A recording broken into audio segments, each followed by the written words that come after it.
Yo, what's up guys? For today's video, pag-uusapan naman natin itong token economy dito sa Legend of Ymir. So, bilang F2P, paano ka ba dito kikita? Paano ka magkakaroon ng 2K per day?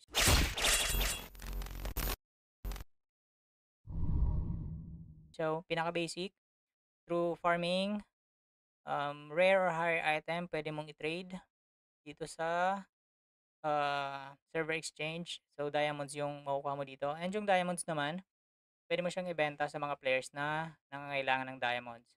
So, sa ngayon, sa Night Crows, yung rates ng diamonds is 1:4. So, apat na diamonds, piso.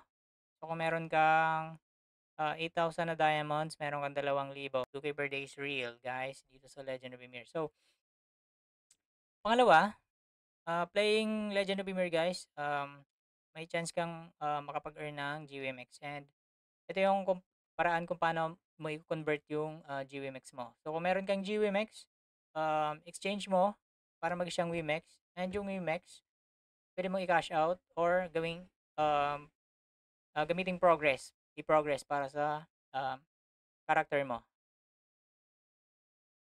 Dito, sa baba. So, limited yung supply ng GWMX per server. So, earning GWMX through gameplay. Players earn GWMX as reward for their in-game activity. So, sa paglalaro mo ng Legend of Ymir, guys, may chance kang makapag-earn ng GWMX. So, ikaw na bahala kung saan mo gagamitin yung GWMX. Used for in-game progression or used for WMX exchange. Bahala ka kung gusto mong cash out or progress. Pwede namang 50-50. 50% progress and 50% cash out. Balance lang, guys, para hindi masira yung economy ng Legend of Ymir. So, dito sa taas, um, materials required for the game's key coin are only available in mileage shop. So, para makuha mo to, guys, dapat may mileage ka. Yung mileage, makukuha mo siya through deposits. So, kailangan mong tumalpak. Kailangan mo, guys, tumalpak. And itong dalawang token na ito, guys, pwede mo siyang gamitin sa pag-stake. And